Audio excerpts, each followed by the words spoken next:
gonna tell you something. I'm Star-Lord.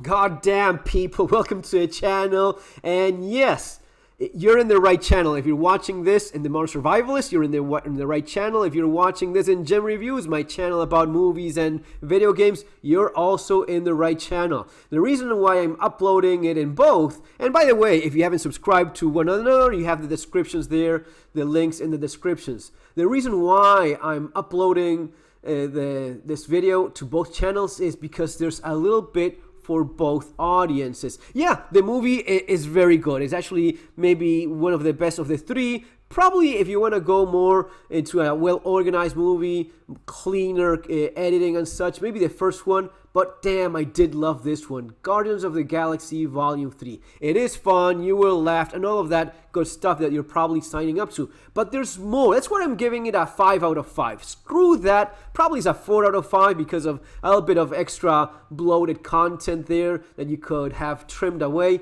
But screw it. 5 out of 5 for me because in spite of all its flaws, I loved the message of this Disney movie.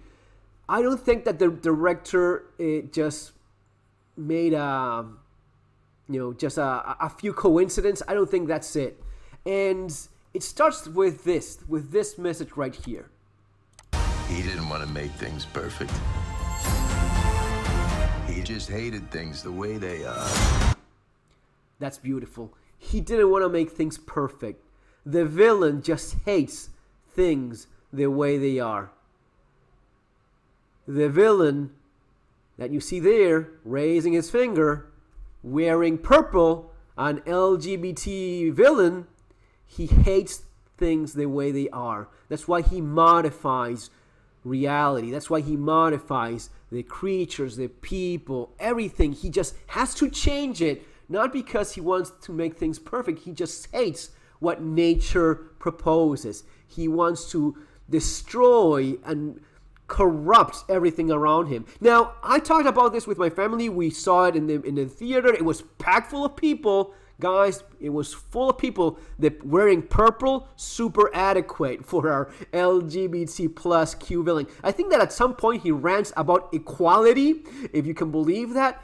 But I was talking about this with my wife to see if it was just me, it was just a coincidence. No, it's definitely not. In fact, there's I think Star-Lord takes a poke at him in terms of his obvious LGBT tendencies. There's a little part there with Drax where he's being told that he was not the destroyer, he was meant to be a father. That word that we rarely ever hear in a Disney movie, being a father, and you see that father nature of him. It's quite, it's pulling on those strings there in those heartstrings very, very strong, but I loved it. To add upon that, there's a part in which one of the characters is kind of like between life and death, as expected, and it's quite obvious that in this version of the universe, there is a heaven, there is a beyond, and there's loved ones there. And right after that, the villain says, "There's no God, I am God." Very woke of him, so typical. So all of these things being coincidences, I don't think so. Then Star-Lord saved the day. He doesn't need a woman that teaches him better. No, fuck that. He just pulls through as he said he would, and he just does it. And that's what you expect from a hero. That's what a hero is supposed to be. That's what a man is supposed to be. He gets shit done. Loving that. The part where they show the torturing and the mutilation of animals. Damn, I mean, it is so. Even the part I want to show you that one where the tattooing with that kind of tattoo, that very specific kind of tattooing. What is it that you're doing? You're marking people like in a very evil time of human history.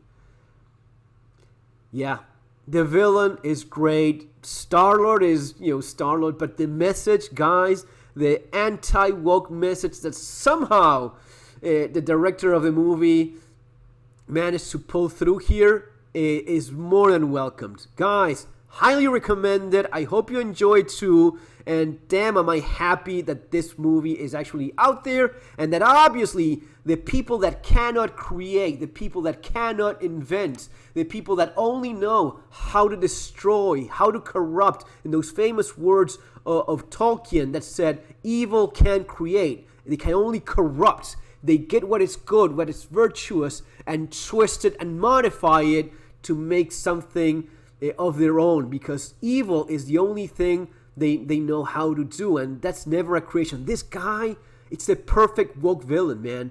I mean, even little, I don't want to ruin the movie for you, but little things about, we are just, the hand, about the hands that made us, like these evil hands that made us. Well, that's not what matters. It's the hands that guide you into being something better.